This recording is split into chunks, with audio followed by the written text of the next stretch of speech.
This is Vineet Chaudhary and you are watching IIT flex. आज हम देखने वाले हैं कैसे लास्ट के 45 डेज में क्या हमारी स्ट्रेटेजी रहनी चाहिए जो हमारा स्कोर 200 प्लस आ जाए। ये वीडियो किसके लिए है? अगर किसी के नंबर लेट सपोज जनवरी अटेम्प्ट में कम आए या फिर किसी ने अब तक कुछ भी स्टार्ट नहीं किया, जनवरी अटेम्प्ट भी नहीं दिया, या फिर जो बहुत ज्यादा मोरल डाउन है कि मेरा स्कोर कम आने वाला है, तो यार ये चीजें तुम फॉलो करोगे डेफिनेटली एक अच्छा स्कोर हासिल कर पाओगे। 200 प्लस मैं लिख के दे रहा हूँ। अब कुछ बोलते हैं यार कि 45 डेज में ये सिर्फ सुनने में अच्छा लगता है, जो 1 साल से 2 साल से प्रिपरेशन कर रहा है, ये सब मतलब कि आपके मन में बहुत सारी बातें डालने वाले भी बहुत सारे हैं इस दुनिया में कि तुझसे तो आएगी नहीं, या फिर मतलब कि जो 1 साल से 2 साल से प्रिपरेशन कर रहा था तो फिर तो वो बेकार था, सिर्फ यही पढ़ लेता 45 दिन में।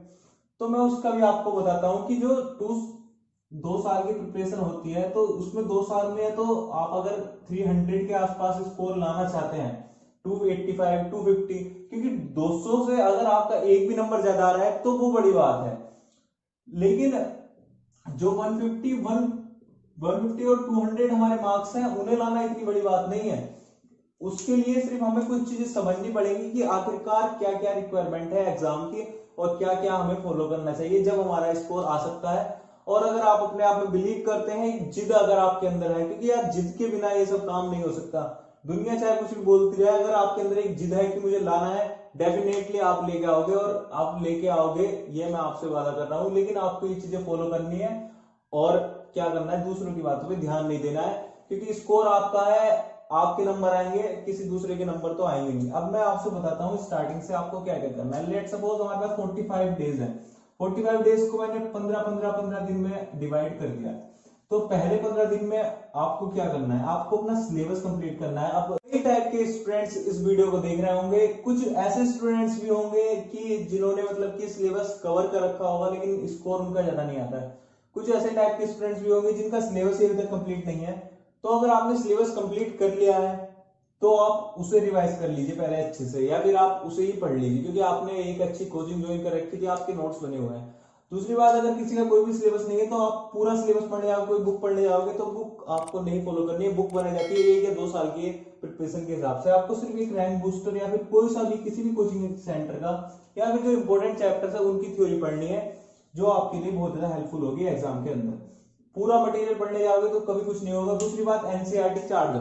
एनसीईआरटी मेनली किसकी एनसीईआरटी? इनऑर्गेनिक ऑर्गेनिक छोड़ो मत बिल्कुल भी। एनसीईआरटी अगर आपने चार्ट ली तो समझो आपका एग्जाम में काफी अच्छा स्कोर। लेकिन ये सब किन दिनों में बात कर रहा हूँ? स्टार्टिंग के 15 दिनों में, और कुछ नहीं करना है। स्टार्टिंग के 15 दिनों में एनसीईआरटी थ्योरी का पोर्शन हमने कंप्लीट करना है 15 दिन में, चाहे कैसे भी करें आप थ्योरी कंप्लीट करें। सिर्फ आप क्या थ्योरी कंप्लीट करें? मेन थ्योरी जो भी हमारी एग्जाम से रिलेटेड मेन है। मैं ऑलरेडी बहुत सारी वीडियो बना चुका हूं इस पे। अगर आपको और भी कोई वीडियो चाहिए कि क्या इंपॉर्टेंट चैप्टर्स है फिजिक्स केमिस्ट्री मैथ के जेईई मेंस के लिए, मैं ऑलरेडी बना चुका हूं, लेकिन फिर भी बना दूंगा आप कहेंगे तो। बात करते हैं नेक्स्ट 15 दिन की। जब हमारा ये सब पार्ट हमारा क्लियर हो गया, आपको इस चीज में एक बात और ध्यान रखनी है कि आप जब पढ़ रहे हो तो 3 नोट्स आप जरूर बनाएं। रिवीजन नोट्स आपको इसी दौरान बनाने हैं। रिवीजन नोट्स कैसे बनाने हैं मैं बता चुका हूं। सिर्फ मेन बातें जो आपको लग रहा है कि डिफिकल्ट है, जो लग रहा है कि मोस्ट इंपोर्टेंट पार्ट है, और मैं इसे बोल सकता हूँ कई बातें लिखे, रिवीजन नोट्स आपने बना दी। 15 दिन के काम कंप्लीट हुआ, अगले 15 दिन में आते हैं। अब ये 15 दिन है सिर्फ प्रैक्टिस करने के। नोट्स हमारे पास रिवीजन नोट्स है, अब हम करेंगे सिर्फ प्रैक्टिस। सारा सूद दो, जितना भी प्रैक्टिस करने का मटेरियल है आपके पास, जो जो आपको लगता है कि ये मुझे करना चाहिए, तो प्रैक्टिस की बात कर ली। प्रैक्टिस से क्या होगा? स्पीड और एक्यूरेसी बढ़ेगी।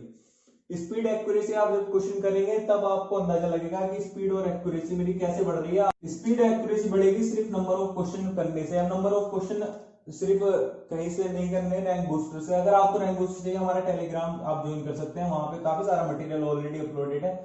और अगर आपके पास किसी भी कोचिंग मटेरियल का है तो इससे अच्छी कोई बात नहीं है।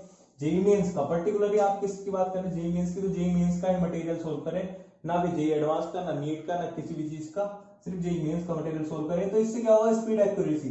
दूसरी बात, तो प्रैक्टिस जब हम कर लेंगे 15 दिन तक, तो ये हमारे पास क्या, प्रैक्टिस के दौरान अगर आपको लग रहा है कुछ मुझे पढ़ने की जरूरत है तो डेफिनेटली आप पढ़िए, लेकिन प्रैक्टिस आप जरूर करते रहिए।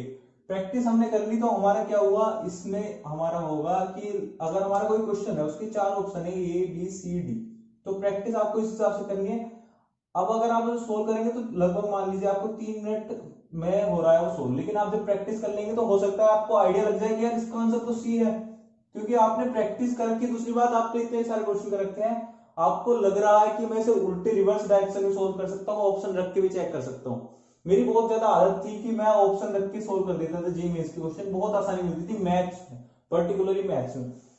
तो आप ऐसे करेंगे तो 15 और 15 दिन 30 दिन हमारे हो चुके हैं कंप्लीट। आपने प्रैक्टिस कर लिया, आपने सिलेबस पढ़ लिया है पूरा।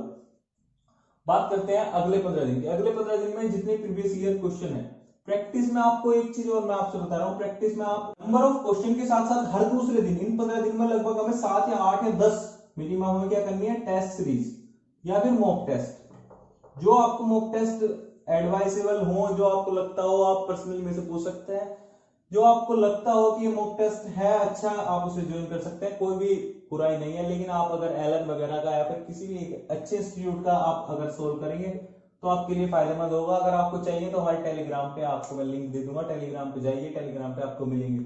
लेकिन मॉक टेस्ट को सोल्व करने के बाद आपको क्या एक बात ध्यान रखनी है, मॉक टेस्ट को हम जब सोल्व कर रहे हैं तो मॉक टेस्ट का जो पूरा हमारा आउटपुट है, मतलब कि हमारा क्या स्कोर रहा, कहाँ गलती हुई, ये सब बहुत देखना है। तो इस बात से आपको क्या मिलेगा, इस बात से आपको एग्जाम में क्या क्या गलती होने के चांसेस हैं उसका अंदाजा लगेगा।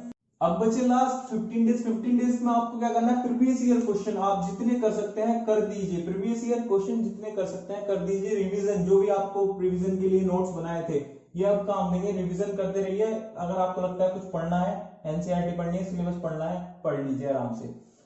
तो प्रीवियस ईयर क्वेश्चन सोल्व कर लेंगे, रिवीजन कर लेंगे, तो ये आपके लिए एक रैंक बूस्टर का काम करेंगे, स्कोर बूस्टर आपका काम करेंगे। कैसे काम करेंगे, जब आपका प्रीवियस ईयर में से भी कुछ क्वेश्चन फंसेंगे, डेफिनेटली जेईई मेंस का रिकॉर्ड रहा है प्रीवियस ईयर जैसे ही क्वेश्चन को सेट करता है, तो क्वेश्चन फंसेंगे। दूसरी बात, आपको कॉन्फिडेंस आएगा कि मुझे क्या मतलब की गलती हो रही थी और मैं वो एग्जाम में नहीं करूंगा। ये आपकी स्ट्रेटेजी है 45 डेज की, और आपको ये क्या देने वाली है, एक बहुत अच्छी रैंक देने वाली है, 200 प्लस का स्कोर देने वाली है डेफिनेटली। लेकिन आपको ये फॉलो करना पड़ेगा। दूसरी बात है, लोगों से आपसे बचना पड़ेगा जो भी आपके दिमाग में नेगेटिव बातें डाल रहे हैं।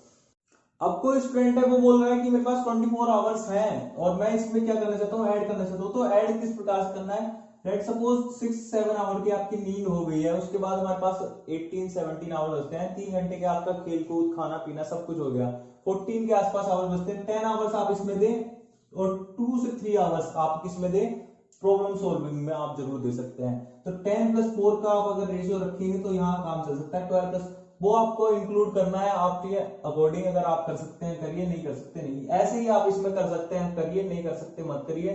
इसमें भी आप अगर कर सकते हैं करिए, 2-3 घंटे आप ऐड कर सकते हैं। थ्योरी आपकी वीक है, थ्योरी पढ़िए, प्रॉब्लम वीक है, थ्योरी पढ़ोगे प्रॉब्लम नहीं करोगे तो अच्छी रैंक नहीं आएगी, प्रॉब्लम करोगे थ्योरी नहीं पढ़ोगे तो अच्छी रैंक नहीं आएगी। बात आप लिख के ले लें। ये 3 पॉइंट्स और बहुत ज्यादा इंपॉर्टेंट है कि जो आपको मुझे लगता है कि आपको कहीं ना कहीं 45 डेज में परेशानी में डाल सकते हैं।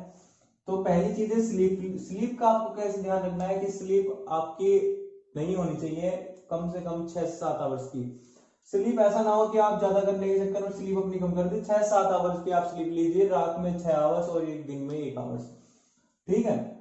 कोई रात में अगर 6-7 आवर्स लेना चाहता है तो भी कोई दिक्कत नहीं है। मोटिवेशन बहुत ज्यादा जरूरी है क्योंकि इस पीरियड में हो सकता है कुछ चीजें छूटेंगी, मैं आपसे बता रहा हूँ। लेकिन जो मोटिवेटेड रहेगा वही रैंक ला पाएगा। ऐसा नहीं है कि आप अगर मतलब कि कुछ करना भी नहीं चाहते और आपकी रैंक आपके पास चल के आ जाए, ऐसा नहीं है। मोटिवेशन भी कौन सा वाला, सेल्फ मोटिवेशन की मैं फाड़ दूंगा, मेरे अंदर जो जिद है वो किससे अब रुकने नहीं वाली। अगर आप खुद को अपने गोल के लिए मोटिवेट नहीं कर सकते तो दुनिया का कोई भी मोटिवेटर ऐसा नहीं है। बात लिख लीजिए, दिमाग में बांट लीजिए, खुद अगर अपने आप को मोटिवेट नहीं कर सकते, दुनिया का कोई सा भी मोटिवेटर ऐसा नहीं है इस दुनिया के अंदर जो आपको मोटिवेट कर दे आपके गोल के लिए। नेक्स्ट बात है, डिस्ट्रैक्ट मत हो जाना किसी की बात से भी। डिस्ट्रैक्ट किस प्रकार से हो सकते हैं, तुम्हारा फ्रेंड बोला अरे यार ये क्या कर रहा है तो ये कर, वो बोलेगा कि आ ही नहीं सकती रैंक, कुछ भी 1000 बातें हो सकती है। डिस्ट्रैक्ट जो हो गया उसकी रैंक समझो नहीं आ सकती, ना स्कोर आ सकता। डिस्ट्रैक्ट नहीं होना है इन 45 डेज में। और मैं आपसे बता रहा हूँ डेज और भी मिल सकते हैं कोविड-19 की वजह से, तो ये 45 डेज कर लिए तो आपको और टाइम मिलेगा ये सब चीजें दोहराने का। तो लेकिन मैंने आपके लिए 45 डेज के लिए ही वीडियो बनाई है। क्यों वीडियो बनाई है, क्योंकि हो सकता है एग्जाम उसी दिन में अगर वो शेड्यूल करवा दें एनटीए वाले तो आप एक अच्छी परफॉर्मेंस ला सको। आप इसे फॉलो कीजिए। Best of luck guys. अगर वीडियो पसंद आए तो वीडियो को लाइक करना ना भूलें, वीडियो को शेयर करना ना भूलें अपने फ्रेंड के साथ। अगर आपको लगता है किसी के लिए वीडियो इंपॉर्टेंट है, अगर हमारे चैनल पर नए हैं तो चैनल को सब्सक्राइब कर सकते हैं। Thank you so much guys.